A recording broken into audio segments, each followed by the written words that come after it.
Dis-nous, pasteur.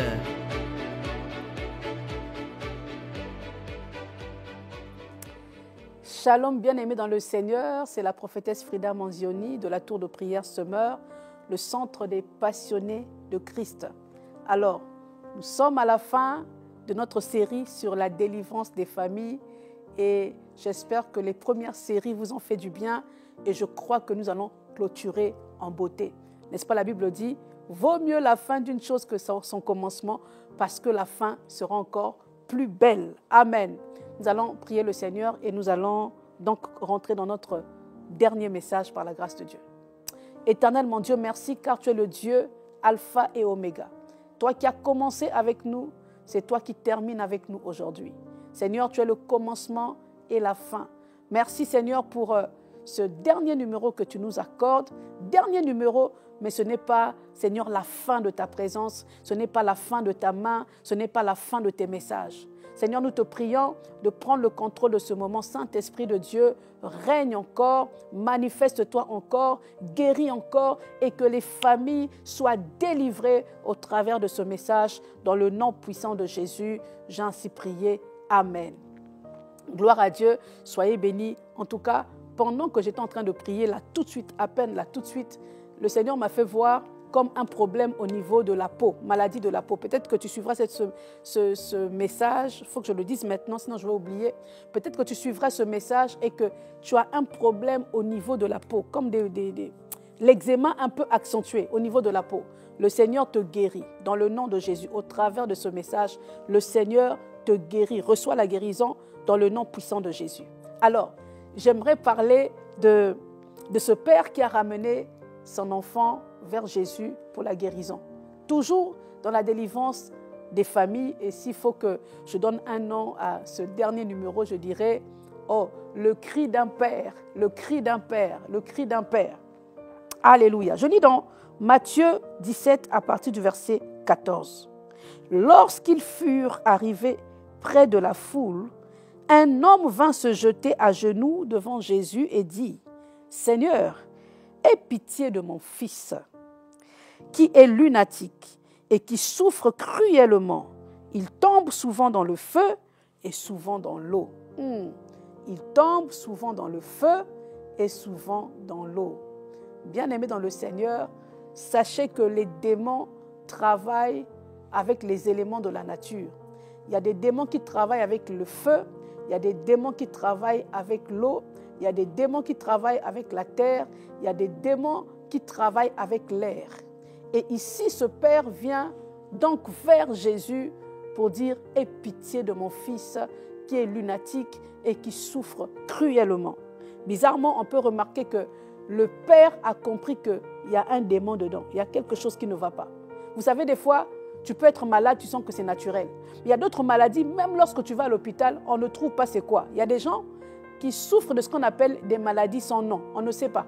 On a des douleurs, mais on ne sait pas nommer c'est quoi, pourquoi il est en train de souffrir. Et ce père était dans ce cas-là.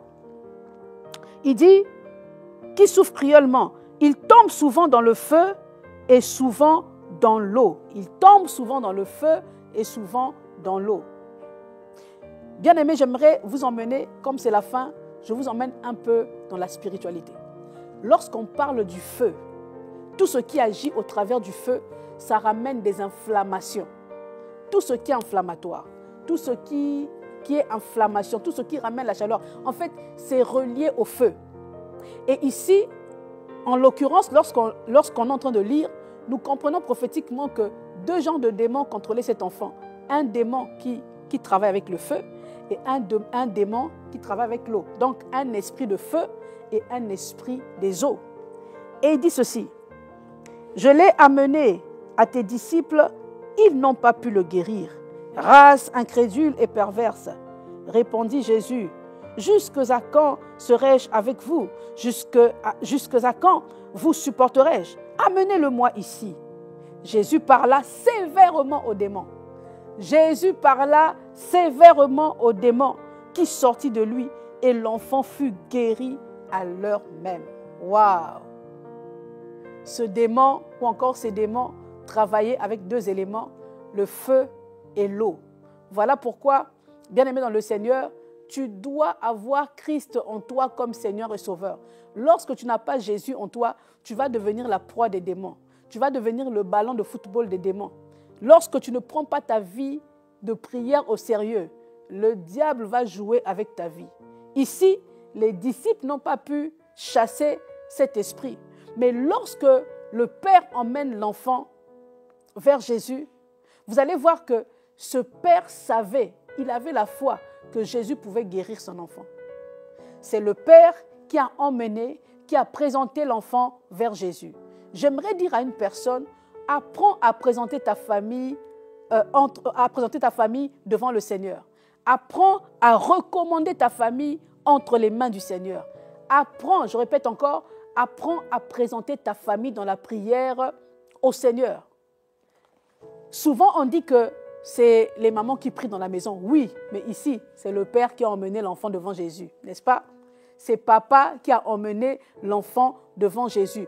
Pourquoi? Sachez que dans une famille, le père représente le sacrificateur, la mère est celle qui représente l'intercession. Amen. Et les enfants dans une famille sont ceux qui sont là pour en fait exécuter un peu les ordres de papa et de maman. Mais le père doit toujours avoir cette position de sacrificateur, c'est-à-dire celui qui conduit aussi sa famille dans la prière. La mère a cette position d'intercession, celle qui est là, qui relie un peu. Vous allez voir que des fois, la maman est celle qui relie un peu les enfants au papa. Lorsque papa veut taper les enfants, c'est maman qui vient au milieu pour dire « Non, ne tape pas, s'il te plaît ». Donc la maman représente l'intercession de la maison. Lorsque un papa dit « Au jour d'aujourd'hui, là, cet enfant ne va pas manger, il a fait des bêtises, il va voir ». Même si au salon, papa punit l'enfant, mais dans la chambre, maman dira « S'il te plaît, laisse-le manger ». Voilà pourquoi la mère représente l'intercession de la maison. Ce qui veut dire quoi? Ce qui veut dire qu'une maison, une famille doit être une famille de prière. Une maison doit être un cadre où il y a le feu de la prière qui est allumé. Ici, c'est papa qui est venu et qui a ramené l'enfant devant Jésus. Et lorsque Jésus parle maintenant, Jésus s'adresse directement à ce démon. Et nous comprenons que c'était un démon qui était responsable de la condition de cet enfant. C'était un démon qui était responsable du fait que cet enfant était lunatique. Bien-aimé dans le Seigneur, il y a des maladies naturelles, il y a des maladies qui sont juste organiques, mais il y a des maladies qui viennent des démons. Il y a des choses qui peuvent nous arriver qui sont la cause des démons. Voilà pourquoi tu dois te lever dans la prière du combat spirituel. Tu dois te lever dans la prière du combat spirituel. Bien-aimé, il y a prier et prier. Il y a des prières que tu feras gentiment, bonnement, mais il y a des prières qui vont demander que tu puisses combattre, que tu puisses parler sévèrement. Il est écrit au verset 18, « Jésus parla sévèrement aux démons. » Bien-aimé, Jésus parla sévèrement aux démons qui sortit de lui. C'est le combat spirituel, c'est l'autorité.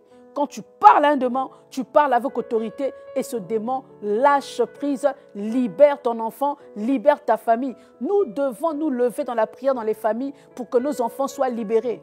Si ce père n'avait pas ramené son enfant vers Jésus, l'enfant allait continuer à souffrir. Si ce père n'avait pas compris, je dois amener mon fils vers Jésus-Christ, son fils allait continuer à tomber dans le feu, il allait continuer à tomber dans l'eau. Il a pris la décision d'emmener Jésus, plutôt d'emmener sa famille, son fils, vers Jésus. J'aimerais dire à quelqu'un, s'il te plaît, emmène ta famille vers Christ. Emmène ta maison vers Christ. Emmène tes enfants vers Christ. Ne les laisse pas continuer à souffrir. Ne les laisse pas continuer à vivre une vie où toi-même tu vois que cette vie-là n'est pas normale. Emmène ta vie vers Jésus. Parce que lorsqu'on vient à Jésus, on a la vie éternelle. Le Seigneur veut que les familles soient délivrées. Le Seigneur veut que ta famille soit délivrée. Peut-être que vous allez me dire, mais dis-nous, pasteur, moi je ne suis qu'un enfant, je suis qu'un jeune. Comment je peux délivrer ma famille? Oui, même toi qui es jeune, tu peux délivrer ta famille. Tu peux emmener ta famille au Seigneur dans la prière. Tu peux recommander ta famille dans la prière. Tu peux recommander ta famille. Lorsque tu pries pour ta famille, le Seigneur aussi délivre ta famille. Ce père s'est levé. Ce père a refusé que son enfant continue à souffrir. Alors ma question est, qu'est-ce qui fait souffrir ta famille? Qu'est-ce qui dérange ta famille? Qu'est-ce qui vous fait poser des questions dans votre famille? Ma réponse est, cherche le Seigneur. Emmène le problème devant le Seigneur. Emmène le problème au pied de Christ. Emmène le problème dans la présence de Dieu. Emmène le problème dans la prière et tu trouveras la solution. Ce papa avait trouvé la solution ce jour-là. Ce papa était venu malheureux. Ce papa était venu inquiet. Mais il est rentré avec la joie. Pourquoi? Parce que la Bible déclare que son fils fut guéri. Son fils fut guéri. Verset 19, il est écrit, « Alors les disciples s'approchèrent de Jésus et lui dirent en particulier, « Pourquoi n'avons-nous pu chasser ce démon?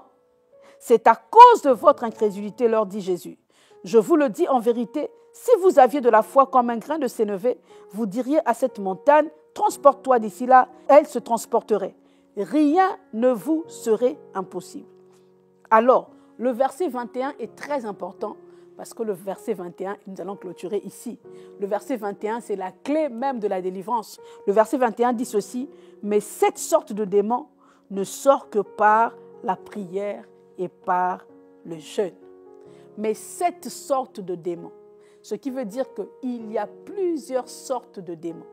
Il y a des démons qui sortiront juste par la prière, sans jeûne, mais il y a une sorte de démon qui sort que par le jeûne et la prière.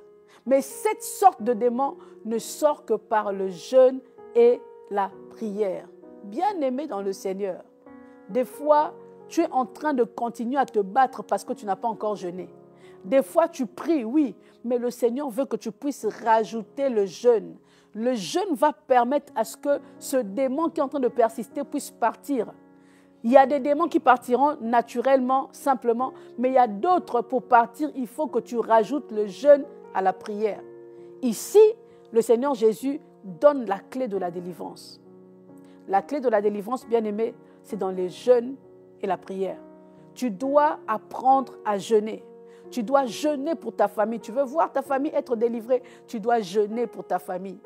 Tu veux ton fils être délivré, tu dois jeûner pour ton fils. Tu veux voir ta fille être restaurée, tu dois jeûner. Le Seigneur dit, mais cette sorte de démon ne sort que par la prière et par le jeûne. Dis-nous, pasteur, pourquoi les choses ne bougent pas? Je te dirai, est-ce que tu prends le temps dans le jeûne? Tu dois jeûner. Le jeûne fera la différence dans ta vie. Le jeûne, lorsque tu le rajoutes à ta prière, ça va faire la différence. La chose qui a fait que ces disciples ici n'ont pas pu chasser ce démon, c'est parce qu'ils n'avaient pas la vie de jeûne et prière. Ils avaient la vie de prière, mais ils n'avaient pas la vie de jeûne. Et le Seigneur leur dit, vous devez jeûner. Et lorsque vous allez commencer à jeûner, ces démons-là vont sortir. Ce fils souffrait cruellement. De lui-même, il ne pouvait pas avoir la guérison. Mais c'est son père qui l'a emmené vers Jésus. Cela nous montre que nous sommes responsables de ramener nos familles, de ramener nos maisons, de ramener nos vies vers le Seigneur. Cela nous montre que nous avons une grande responsabilité. Toi qui es en train de me suivre, j'aimerais te dire que tu as une grande responsabilité. Quelle est cette responsabilité? C'est de ramener ta famille au pied du Seigneur. C'est de ramener ta situation au pied du Seigneur. C'est de ramener ton mariage au pied du Seigneur. Et lorsque tu ramènes au pied du Seigneur, il y aura toujours une solution. Là où les hommes ont échoué, les disciples avaient échoué. Bien-aimés, les apôtres avaient échoué, mais Jésus-Christ n'échoue jamais. Peut-être que les médecins ont échoué, Jésus ne va pas échouer. Alléluia. Peut-être que, bien-aimé dans le Seigneur, tu as une situation de maladie à la maison, les médecins n'arrivent pas. Jésus est le médecin de médecins et c'est lui qui est Jéhovah Rapha. Il guérit véritablement. Il est le Dieu de la guérison. Si ce père avait dit, bon, les disciples n'ont pas pu, alors j'arrête là, je rentre chez moi. Son fils n'allait pas être guéri. Mais malgré que les disciples n'ont pas pu, il est venu voir Jésus lui-même. Pendant que je parle, excusez-moi, j'aime bien nager dans le prophétique. Pendant que je parle, je suis en train de voir ces genres de chrétiens, d'enfants de Dieu qui, à cause de ce que les hommes leur ont fait, ne vont plus à l'église. à cause des réalités qu'ils ont vécues, peut-être avec des pasteurs qui n'étaient pas des vrais pasteurs, ils ne servent plus Dieu. Ils subissent leur situation. J'aimerais te dire, ce n'est pas parce que les hommes t'ont déçu que Jésus va te décevoir. Ce n'est pas parce que peut-être qu'un homme a fait quelque chose qui t'a blessé, un homme n'a pas réussi à te donner ce que tu voulais, que le Seigneur ne va pas réussir. Non, Jésus n'échoue jamais. Ne t'arrête pas là. Jésus n'échoue jamais. Cet homme, ce papa, ce père, les disciples n'ont pas pu. Il est passé vers Jésus. Il dit, je viens vers toi. Voilà pourquoi, bien-aimé dans le Seigneur, ne regarde pas à ce qui n'a pas marché autour de toi. Ne regarde pas à ce qui n'a pas marché dans ta vie, mais cherche Christ, cherche Jésus, car c'est lui qui est la solution, c'est lui qui est la guérison, c'est lui qui est la véritable vie. Dans ce dernier numéro de la délivrance des familles, j'aimerais vraiment insister que Dieu veut que les familles soient sauvées. Voilà pourquoi la parole dit, crois au Seigneur Jésus, tu seras sauvé, toi et ta famille. Josué avait fait le choix. Il a dit, moi et ma maison, nous servirons l'Éternel. Est-ce que toi, tu peux dire aussi comme Josué, moi et ma maison, nous servirons l'Éternel? Lorsque tu commences à le dire, la guérison va rentrer dans ta famille. La délivrance va rentrer dans ta famille. Dieu ne tient pas seulement à te sauver toi, mais Dieu veut sauver aussi toute ta famille. Vous pourrez me dire, dis-nous pasteur, tu parles de famille, moi je n'ai pas d'enfants. J'aimerais te dire que tu peux ne pas avoir des enfants aujourd'hui, mais les enfants sont en toi. Tes enfants qui ne sont pas encore manifestés aujourd'hui, qui ne sont pas encore venus aujourd'hui, sont déjà en toi. La Bible dit que lorsque Abraham a donné la dîme à Melchisédek, c'est Lévi qui était dans ses reins. Lévi, c'est son petit-fils. Lévi n'était pas là, mais la Bible dit que Lévi a donné la dîme au travers d'Abraham. Voilà pourquoi ne te vois pas seulement seul, mais même si tu es seul, les enfants là sont déjà en toi. Alors ta famille dans le spirituel existe déjà. Voilà pourquoi tu dois recommander ta famille entre les mains du Seigneur. Dis-nous, pasteur, dis-moi, pasteur, dis-nous, je n'ai pas encore porté des enfants, je suis une jeune fille. J'aimerais te dire que les enfants que tu dois porter sont déjà dans le spirituel quelque part. Tu peux commencer à prier pour eux maintenant. Toute semence de prière que tu vas lancer aujourd'hui, toute semence de prière que tu vas lancer pour ta famille, que tu vas dire pour ta famille, va produire du fruit plus tard. Ça produira du fruit dans la vie de tes futurs enfants. Le futur n'est peut-être pas visible pour toi aujourd'hui, mais le futur est déjà visible devant Dieu. Je répète, le futur n'est peut-être pas visible pour toi aujourd'hui, mais le futur est déjà visible devant Dieu. Tes enfants ne sont pas encore là aujourd'hui, mais tes futurs enfants sont déjà devant Dieu. Ils sont déjà là, ils attendent seulement. Voilà pourquoi, lorsque tu pries, prie déjà pour eux maintenant. La délivrance de la famille ne commence pas lorsque j'ai des enfants, mais la délivrance de la famille doit commencer avant même que je ne puisse avoir des enfants, parce que moi-même, je dois déjà être délivré. Oh, est-ce que quelqu'un peut dire amen? Moi-même, je dois déjà être délivré. Et lorsque je suis délivré, mes futurs enfants qui arrivent sont déjà délivrés d'avance. Oh, que Dieu t'accorde la grâce d'être quelqu'un qui va jouir de la délivrance, toi et ta famille, dans le nom de Jésus. Que Dieu t'accorde la grâce d'être une personne qui jouira d'une vie bénie comme Abraham avec ta famille. Que Dieu t'accorde la grâce d'être une personne qui jouira d'une vie bénie comme Joseph avec ses enfants, dans le nom puissant de Jésus. Que Dieu t'accorde la grâce d'être une personne qui va jouir d'une famille bénie. Que tu sois béni, que ta femme soit bénie et que tes enfants soient bénis. Bien-aimé, c'est possible. Je termine par cette histoire. Un jour, au Japon, on a pris des femmes enceintes, peut-être 9 femmes enceintes. Et on a commencé à faire écouter à ces femmes des musiques classiques, du Beethoven. En fait, on commençait à faire écouter à ces femmes du piano, matin, midi, soir, matin, midi, soir. Et vous savez quoi? Tous les bébés qui sont nés là sont devenus des virtuoses de piano, sans même apprendre. C'est-à-dire, les enfants sont nés avec l'oreille absolue. Pourquoi? Parce qu'avant même leur naissance, on leur a fait écouter le piano. C'était juste expérimental. Mais lorsque ces enfants étaient nés, on a remarqué qu'ils avaient une facilité à jouer au piano. Ils avaient une facilité à écouter les notes. Ils connaissaient les gammes. En fait, naturellement parlant, leur cerveau était déjà acclimaté à jouer. Les mains étaient déjà acclimatées à la musique. Pourquoi? Parce que ça a été programmé. Bien aimé dans le Seigneur, je terminerai par ici. Si dans le monde, on peut programmer des enfants prodiges, c'est-à-dire des enfants qui sont super intelligents, on peut programmer en leur faisant écouter des choses, À combien plus forte raison, lorsque toi, tu te mets à prier, ou pour l'enfant qui est dans le ventre, ou pour l'enfant qui n'est pas encore né. Je t'assure, en fait, au travers de toi, des présidents vont naître. Des présidents sortiront de toi, des ministres sortiront de toi, des directeurs de banque sortiront de toi. Si tu commences à prier maintenant, ce sont des réalités spirituelles. Si dans le monde ça se fait, ça veut dire que il y a une force spirituelle qui est derrière.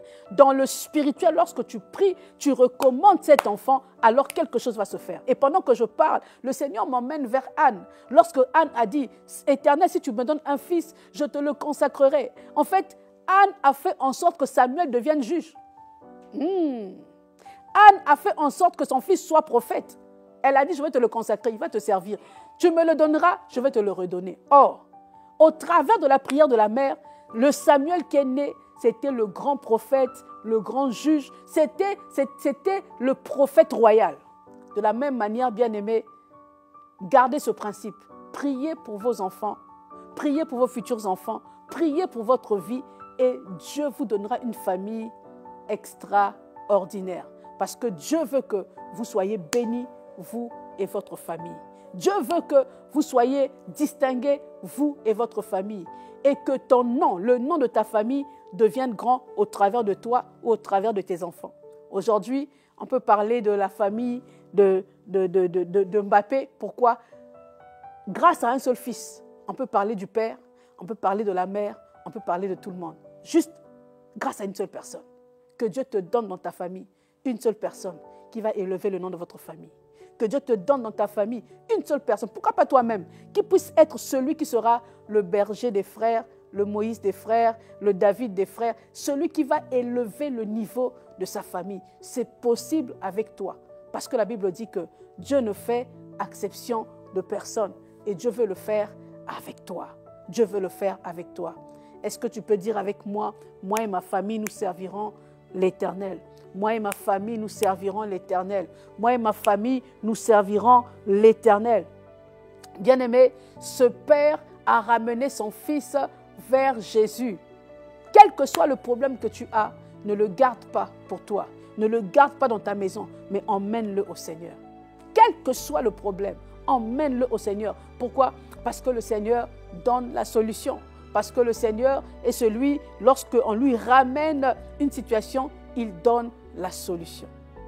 Dans ce dernier numéro, ma prière est que ta famille soit une famille extraordinairement bénie. Ma prière est que dans ta famille, que la tristesse s'arrête, que les fardeaux s'arrêtent, que les jougs s'arrêtent, que l'esprit de Madianite s'arrête, que toutes ces choses s'arrêtent et que la joie rentre dans ta maison. Que la fête rentre dans ta maison. La fête ne sera pas seulement chez les autres, mais que la fête rentre dans ta maison parce que Dieu t'aura visité. Que la fête rentre dans ta vie parce que Dieu t'aura fait du bien, dans le nom de Jésus. Que la grâce de Dieu puisse venir vers toi dans ta maison. Souvenez-vous, David, la grâce est venue vers lui. Que la grâce vienne te chercher. Que la grâce vienne te relever, que la grâce te redonne la vie, que la grâce change l'histoire de ta vie, parce que la grâce de Dieu change l'histoire de la vie d'une personne. La grâce de Dieu peut prendre un voyou et faire de lui un grand prophète.